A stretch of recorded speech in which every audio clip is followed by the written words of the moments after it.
बिस्मिल्लाहिर्रहमानिर्रहीम। अल्लाह के नाम से शुरू जो निहायत मेहरबान रहम फरमाने वाला है। दोस्तों, आज शब मेराज की रात सब लोग ये तीन काम जरूर कर लें। मोहतरम दोस्तों, ये तीन काम वो हैं, किताबों में लिखा है, बड़े बड़े मुज्तहिद, बड़े बड़े गौस कुतुब शब मेराज की रात ये काम करते रहे। और शब मेराज की रात के क्या कहने, और जो शख्स ये तीन काम करके उसके बाद दुआ मांगेगा उसकी दुआएं कबूल होंगी, और जो कुछ रब्बुल जलाल से मांगेगा अल्लाह तबारक व तआला उसको अता फरमाएगा। शोबुल ईमान की हदीस मुबारका है कि जो शख्स इस रात में क़याम करता है और फिर अल्लाह तबारक व तआला से जो कुछ मांगता है अल्लाह तबारक व तआला उसको अता फरमाता है।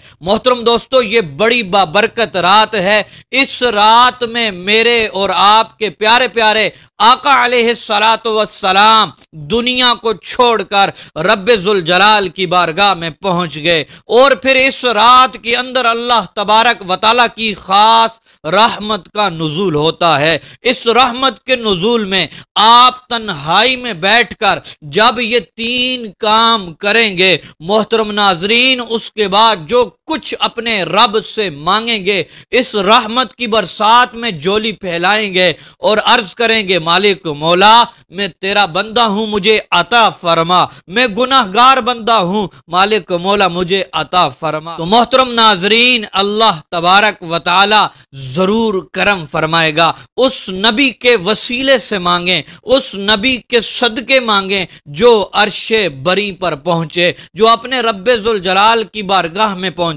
मोहतरम नाजरीन, वो रब्बुल जलाल बड़ा रहीम है, बड़ा रहम फरमाने वाला है, बड़ा करीम है, करम फरमाने वाला है। मोहतरम नाजरीन, दुआ मांगेंगे, गिड़गिड़ा कर दुआ मांगेंगे, वो रब्बुल जलाल आपकी दुआओं को शर्फ कबूलियत अता फरमाएगा। मोहतरम नाजरीन, बढ़ते हैं अपने अमल की तरफ।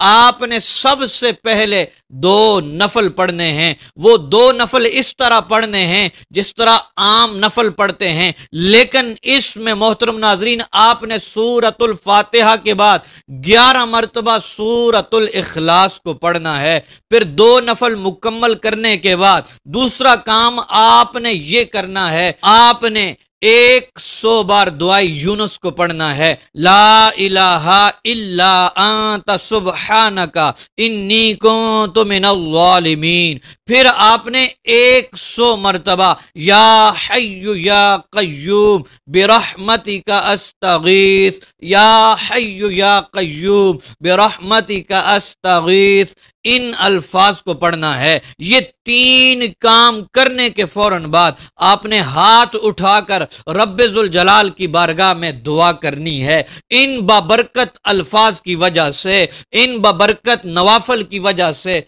अल्लाह तबारक व तआला आपकी दुआओं को कबूल फरमाएगा। आप उस रब्बुल जलाल से जिस हाजत का सवाल करेंगे, जिस मकसद का सवाल करेंगे, आप जो कुछ मांगेंगे अल्लाह तबारक व तआला आपके मकासद को पूरा फरमाएगा और आपकी हाजतों को पूरा फरमा देगा।